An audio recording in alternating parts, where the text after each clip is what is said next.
What's up, guys? This is Source on Box, bringing you some quick gameplay today.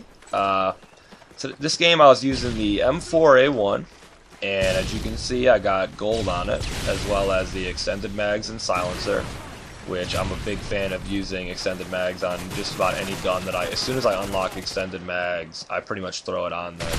I really think it gives you a big edge, especially when you're in a long gun fight, kind of like right there. You know, I had to take a lot of bullets. The guys were pretty far away, and I was able to take them out in part due to those extra shots that I had. But on this class, I'm rolling with Sleight of Hand, Steady Aim Pro, and Hardline Pro. Sleight of Hand Pro also, obviously. And the first thing I'll say, I use Sleight of Hand on every single class. Once you start using Sleight of Hand, you're probably going to become reliant on it if you're anything like me. I cannot play without it. Like, as soon as I prestige and have to go without it for even just a little while, I just can't really do it. I love to have it. It saves you so much, especially if you're like me and you're kind of rushing in a lot and you constantly need to reload and get right back into battle.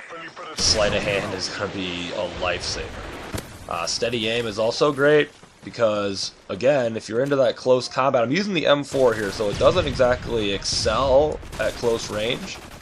But if you have Steady Aim, it can pretty much turn any weapon into a pretty decent close range weapon, and that's one of the reasons that I have chosen to use that. Hardline Pro, I like Hardline because when I'm rolling Assault, simply because it makes it that much easier to get your streaks, and once you get your streaks in the air, you're about to start seeing a lot of kills light up the scoreboard. So that's pretty much, I figure the faster I can get to my streaks, the better. I also like that if you get 2 assists, it counts as a kill, which is great. Because, I mean, sometimes you get unlucky and you have those games where you have like 10, 12 assists, and it's nice to actually feel like you're getting something for that. So, yeah, here I am. As you can see, I picked up this Type 95. I pick up weapons all the time when I play. I'm willing to use just about anything. I consider myself best at a couple different weapons, but honestly, I'll use anything that I see. I figure none of it's really that much more difficult to use than anything else, so it's never a bad idea. I just got my AC-130 here, and this is a pretty good map for the AC-130, pretty spread out. There is the cave area there where you're not going to be able to take anybody down, but for the most part, you're outside.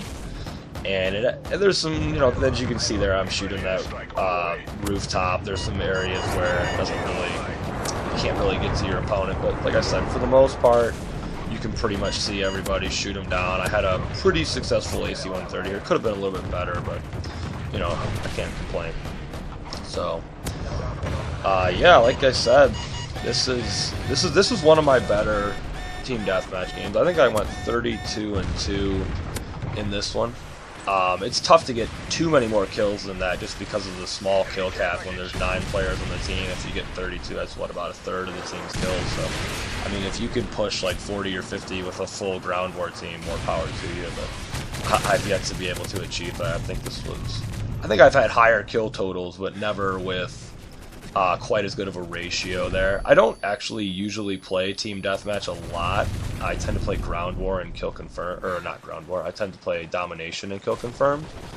But team deathmatch does get worked into ground war, which is what I meant to say.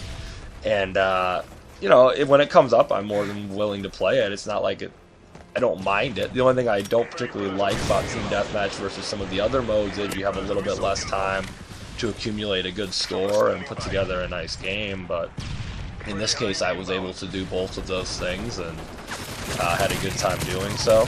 So yeah, like this M4, the one thing I will say about the M4, you're not going to hear anybody from, you know, Game Battles or Major League Gaming probably going to recommend using this weapon.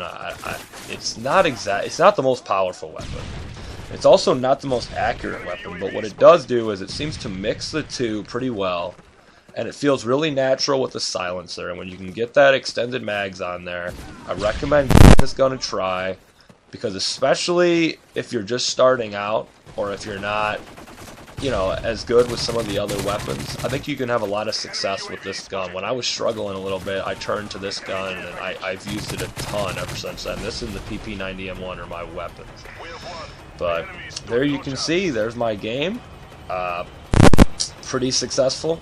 I hope you enjoyed watching this, and feel free to rate and subscribe, as I'll be having plenty of more content coming out in the future. Thank you very much for watching, and have a good day.